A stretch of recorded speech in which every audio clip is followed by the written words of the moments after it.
Tonight on Texas News Primetime, big changes for Texas basketball. What's next for the Longhorns? Coming up. Former university president Jay Hartzell reflects on his tenure at an event hosted by the LBJ School of Public Affairs. Could we be seeing taller buildings around UT? A proposal that could change the landscape of West Campus. Longhorns weigh in on March Madness following wins and losses for UT's basketball teams. And 40 Acres Fest returns to the main mall this Saturday. This is Texas News Primetime. News made for Longhorns.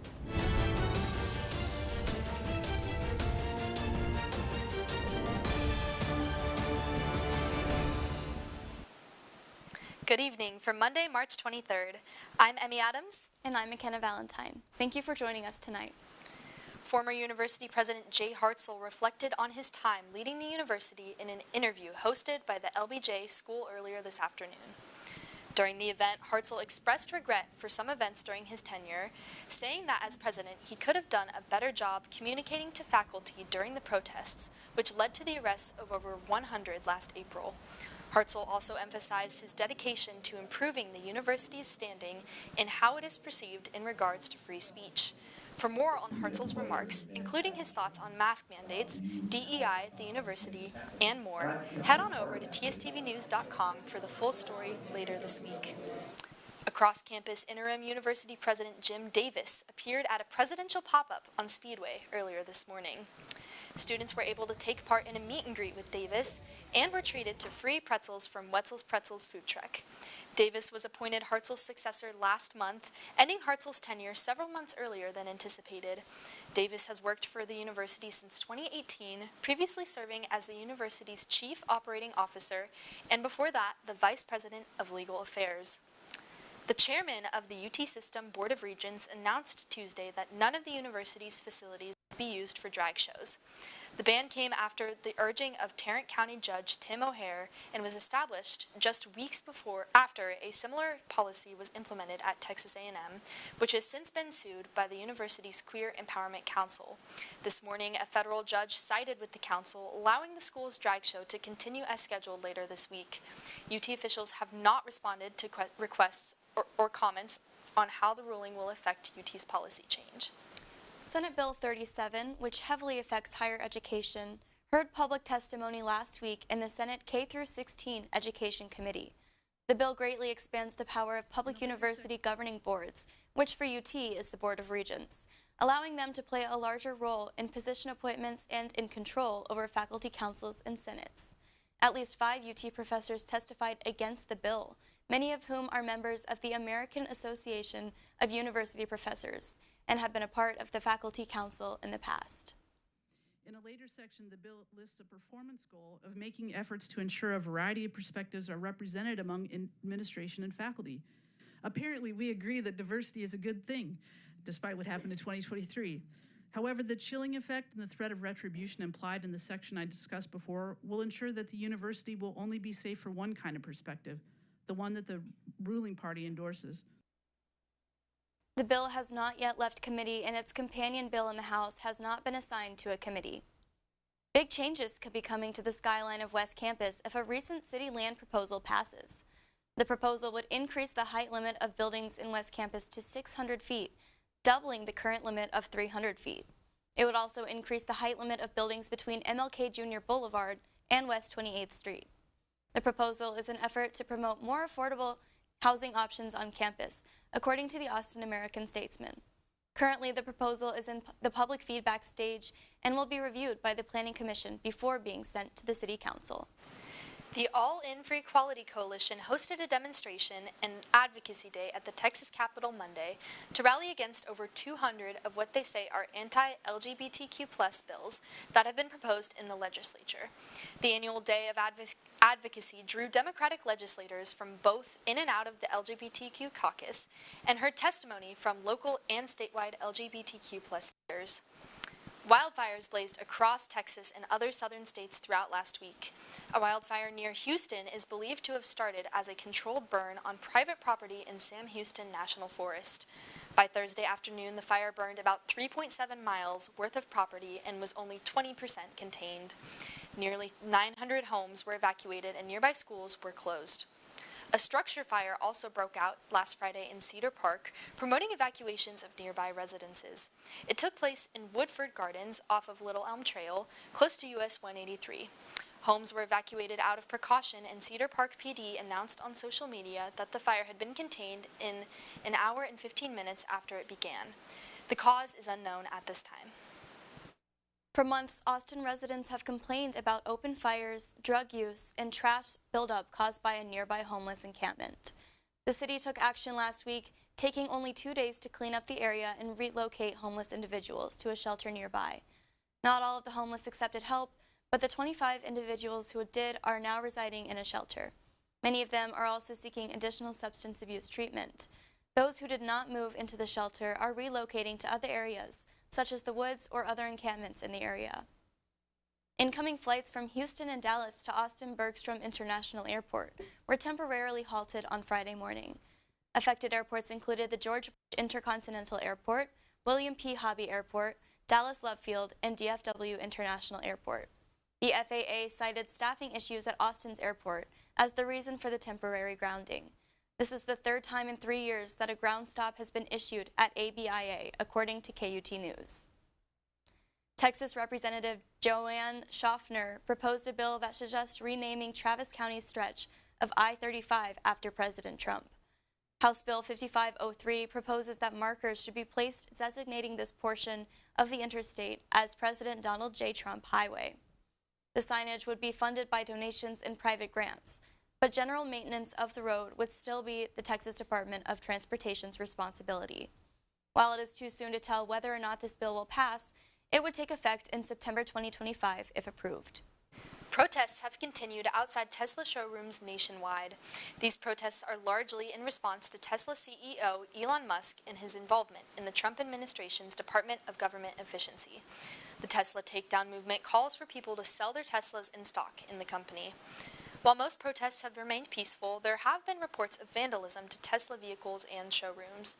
President Donald Trump has described the acts as domestic terrorism.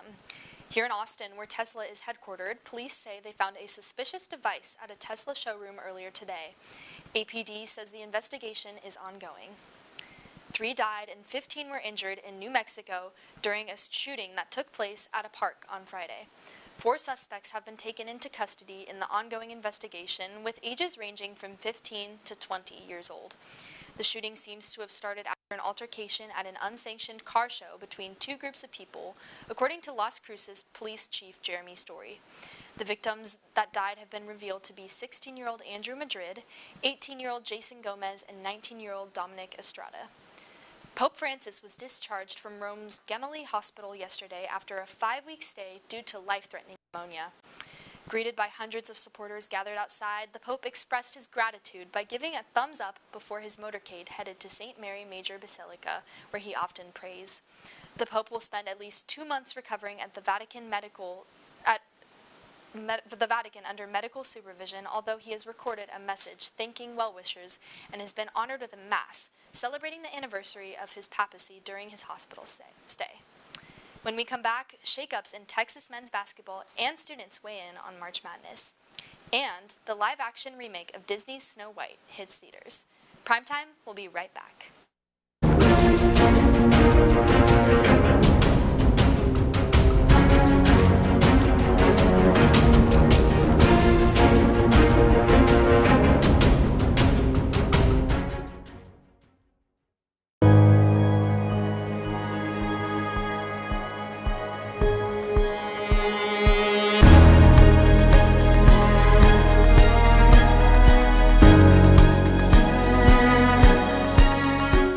Thirteen of the 48 club sports offered by the university now require students to submit proof of sex assigned at birth. I know deep down they would probably want to stay with the university. No way in hell anybody's going to tell my daughters what to do with their bodies. This state is one of the worst in child education. We can't take it anymore, seeing those scenes. Going to Hillel on Friday night, all my family members kept texting me not to go. There's a huge housing crisis in Austin. Do you have a plan in place to address this issue?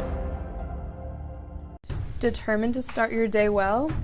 We're up bright and early. From the enriching local stories to the weather forecast later in the day.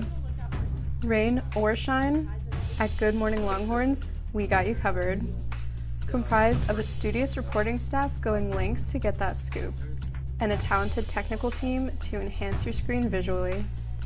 As a fellow Longhorn, your mornings are better with us. So start your day the Vivo way. Good Morning Longhorns, Wednesdays at 7 a.m. Central Time on TSTV.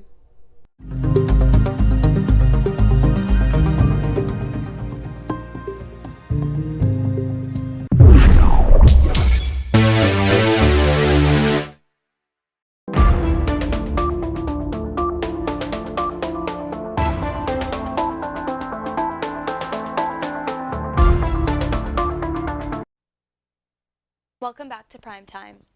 In men's basketball news, after a tough loss to Xavier in the first four of the NCAA March Madness tournament, Rodney Terry was informed that he would not be returning as the head coach. Terry served as the interim coach for Chris Beard in 2022 and got the official coaching job back in 2023. In statement, Del Conte said that it was a very difficult decision and that, quote, Coach Terry has led our program in a first-class manner, end quote. It was announced today that Xavier head coach Sean Miller will become Texas's new head coach. With March Madness in full swing, an estimated 34 million brackets were filled out across all online competitions this year. A bracket that predicts the winning team of every single game correctly could win $1 million in prize money, but no one has ever made a verifiably perfect bracket, according to the NCAA. With Texas's men's team out of the tournament and the women moving on after a win over Illinois earlier today, TSTV News' Audrey Wong asked students how their guessing went this year and which team they predict will win it all. Who am I here with today? I'm Hayden. This is Reese. My name's Clara. My name's Diego. My name's Ethan, and I'm a practice player for the women's basketball team. And how's your bracket doing? Not too well, because I picked a lot of upsets to happen in the first round. I'm currently in like a pool with like 110 brackets, and I'm in like 8th place, so it's not doing too bad. Just really need Duke to win, and yeah. Pretty bad. I was hoping you two do better. Go Horns. But yeah, pretty horrible so far overall. Pretty good. I think I'm like at a 96% pick rate right now. St. John's losing to Arkansas is like the one big loss. All right, and who do you have winning it all? Duke, led by future San Antonio Spur Cooper Flagg. I have a friend at Duke. They're overall ranked #1 seed, and a lot of people think they're gonna win the whole thing, so we'll see. UH, baby! Yeah, UH. I have Tennessee winning it all. I gotta have UT, so have them all the way. UT has launched a health research center in collaboration with a Mexican university. Experts from the College of Natural Sciences, Dell Medical School, and the College of Pharmacy will work with the Technological Institute of Monterrey to further understand of diseases in Latino populations. Leaders from both universities announced the new center in an event held last week. Dr. Chip Grote, a former geosciences dean, prominent geologist, and a former 13th director of the U.S. Geological Survey, passed away on Friday, March 4th. A 1968 PhD graduate in geology from UT Austin, Grote made significant contributions to the university during his career, serving as a research scientist at the Bureau of Economic Geology and later taking on leadership roles within the institution. Grote's legacy in the field of geology is marked by his dedication to education and research. A new museum is about to open in Arlington, and it is dedicated to over 3,500 Americans who have received a Medal of Honor. The National Medal of Honor Museum will be opening its doors tomorrow, starting with the ribbon cutting at 8:15 p.m. and followed by the Mission to Inspire Spectacular. Those in attendance will see a 360-degree show in the sky with fireworks, drones, and live music. The museum will hold a range of exhibits from metal showcases to virtual battlefields, and even an interactive exhibit where attendees can interview Medal of Honor recipients. Online ticket prices start at $30. When we come back, why you may be seeing less bluebonnets than normal this year, and coaching staff changes for Texas men's basketball. Primetime will be right back.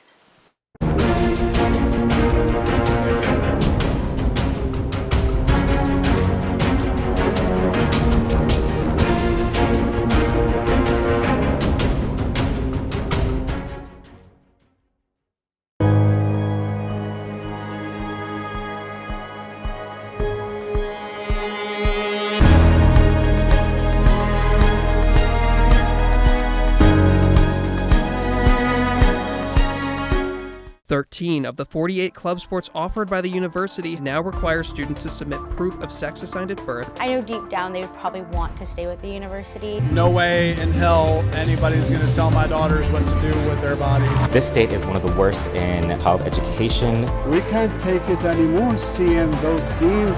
Going to Hillel on Friday night, all my family members kept texting me not to go. There's a huge housing crisis in Austin. Do you have a plan in place to address this issue? Determined to start your day well? We're up bright and early. From the enriching local stories to the weather forecast later in the day. Rain or shine, at Good Morning Longhorns, we got you covered. Comprised of a studious reporting staff going lengths to get that scoop, and a talented technical team to enhance your screen visually.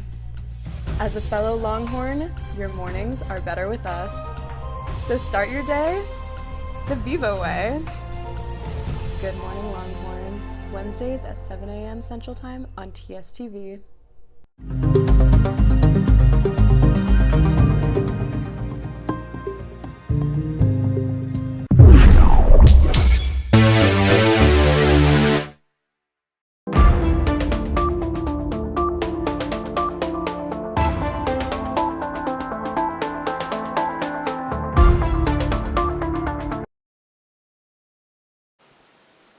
Welcome back to Primetime.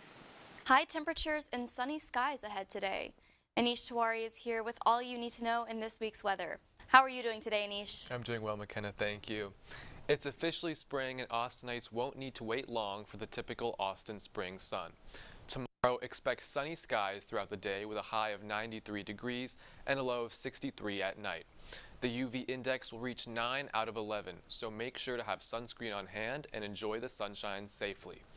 The sunny skies will leave us momentarily as Wednesday's forecast shows cloudy skies with a high of 84 degrees. Temperatures will dip later in the week as Thursday's high will be 71 degrees with a likely chance of rain. And on Friday, the high will be 78 degrees with a chance of scattered thunderstorms. Later in the day, the weekend projects to be warmer with a high of 88 on Saturday and 87 on Sunday, with sunshine in the afternoon for all your weekend plans. Next week starts with similar weather with a high of 78 degrees next Monday. Now, while it's starting to feel like spring outside, a Central Texas spring staple might be absent this season. The forecast from the Lady Bird Johnson Wildflower Center says it may be harder to catch a glimpse of the iconic blue bonnets around Austin due to the ongoing drought. Let's hope they make their return later this season if we get some wetter weather. That's all for your weekly weather report. McKenna? Thanks, Anish. Up to date on Austin weather. When we come back, Campbell Choate brings us more on the changes to Texas basketball, as well as happenings in Longhorn baseball and softball. And the Jonas Brothers stop in Austin for their anniversary tour. Primetime will be right back.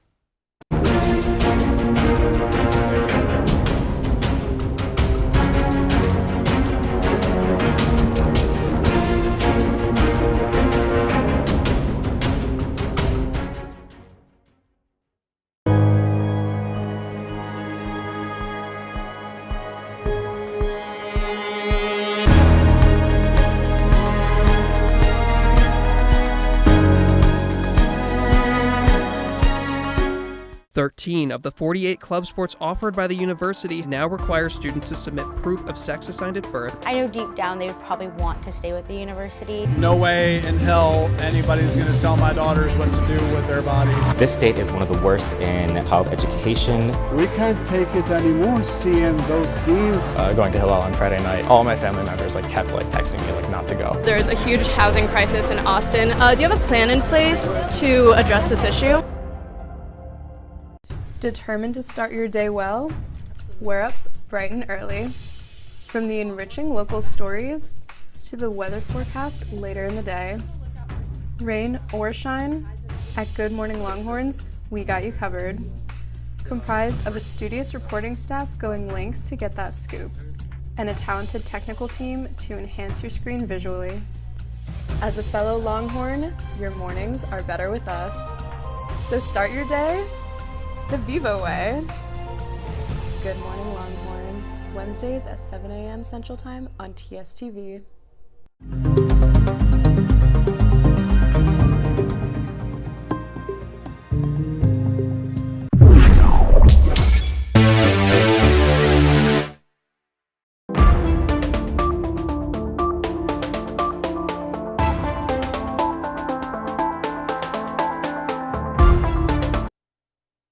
Welcome back to Primetime. The Longhorns enter the second round of March Madness and more from Texas softball and baseball. Campbell Choate has the latest for Press Box on Primetime. How are you doing today, Campbell? I'm good. I mean, it's been the past few days of just a lot of basketball to watch. In my men's bracket, not looking too good, but the women's one is pretty spot on, so I'm feeling good, Well, the Moody Center hosted its third NCAA game this afternoon with a sweet ending for Texas women's basketball. How did the Horns do in the second round of March Madness? As the 1 seed in the Birmingham region of the bracket, Texas women's basketball had the luxury of playing 2 games at home and getting to celebrate making it to the Sweet 16 alongside Longhorn Nation.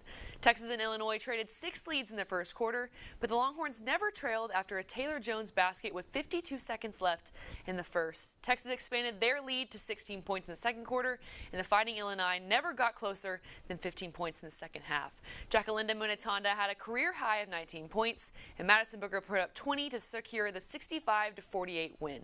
Texas secured their 4th Sweet 16 appearance in 5 years and will travel to Birmingham to play Tennessee on Saturday. Last time the UTs played each other, Texas won 80-76. With the win, Texas will either play TCU or Notre Dame. Kamal Street was popping this weekend with number 2 Texas softball and number 8 Texas baseball hosting an SEC series each. How'd the Longhorns do on the diamond this weekend? Yeah, it's possible that Texas fans had some difficulty deciding which side of Kamal Street had the most action, with Texas softball sweeping Auburn and Texas baseball winning their first top 2 series win in 6 years. And this one's set for a drive. History belongs to Reese Atwood. No Longhorn has brought home more teammates than the junior. Junior Reese Atwood got the action started against the Tigers on Friday, hitting a 2-run home run in the first and setting a new program record with 179 RBIs. Reigning NFCA Pitcher of the Week Tegan Cavan finished with 4 strikeouts, and the Longhorns finished the game 1 in 5 innings, 12-2. Auburn came out hot in game 2 with a 2-run home run in the first. The Longhorns had to prove they had that Texas fight going into the 7th, down a run. Texas clinches game 2 with a walk-off 3-run homer from Katie Stewart. Longhorns wrap up the series with a sweep, winning 13-2 on Sunday. Joining the SEC meant playing blue blood athletic programs, and for Texas baseball, that meant facing LSU every season. The Tigers take down the Longhorns in Game 1, winning 8-2, but Texas came back to a full crowd at the dish for Game 2 and tied the series up. First half of the game was a pitcher's duel with LSU leading 5-3 at the bottom of the 5th, but Rylan Galvan took the lead for the Horns with a 3-run homer. Kimball Schuessler opens it up in the 8th with a base hit, and the Longhorns win 11-7. Longhorns clinch the third game, winning 6-2. Baseball hosts Sam Houston State tomorrow at 6:30, and Texas softball hosts SFA at 6. Athletic Director Chris Del Conte announced that Rodney Terry would no longer be the head coach of Texas men's basketball. But who's taking over? Yeah, had Texas made a similar tournament run to what they did when Rodney Terry was the interim head coach, there'd be a larger argument for Terry to stay. But who ended Texas' season to make it to the first round? Xavier beat Texas 86-80, led by the soon-to-be-appointed Texas head coach Sean Miller. Miller coached at Arizona for 12 seasons before taking the job back at the head coaching job at Xavier in 2022. Miller led the Musketeers to the 5 most winningest seasons in school history and has led 13 teams to the NCAA tournament, 4 of which have advanced to the Elite 8. Thanks, Campbell, for keeping us up to date on all things sports. When we come back, we see how Disney's Snow White is holding up in the reviews. And we take a look at this Saturday's 40 Acres Fest. Primetime will be right back.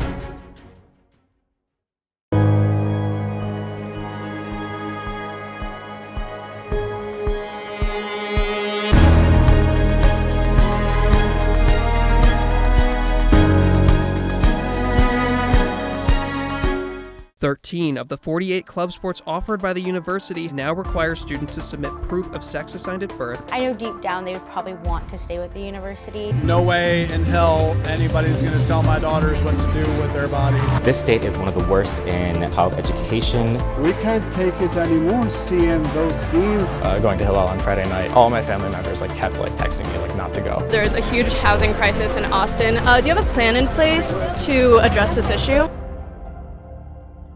Determined to start your day well? We're up bright and early. From the enriching local stories to the weather forecast later in the day. Rain or shine, at Good Morning Longhorns, we got you covered. Comprised of a studious reporting staff going lengths to get that scoop, and a talented technical team to enhance your screen visually. As a fellow Longhorn, your mornings are better with us. So start your day the Vivo way. Good Morning Longhorns, Wednesdays at 7 a.m. Central Time on TSTV.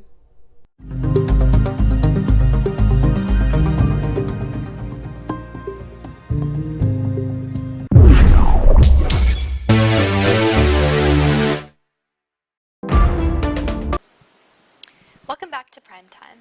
One popular band will be stopping in Austin on their anniversary tour.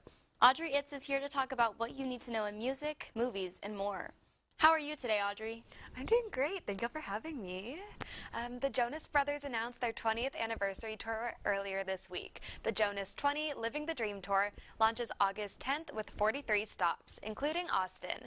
Tickets for their upcoming tour go on pre-sale this Thursday. The band also celebrated their anniversary yesterday with Jonas Con in New Jersey, their hometown. The event celebrated all things Joe Bro, including live performances and Q&A panels. Do you plan on going to see the Jonas Brothers when they stop in Austin? Oh, I don't know. They were actually my first concert, which I think is really funny, so that could be like a full circle moment.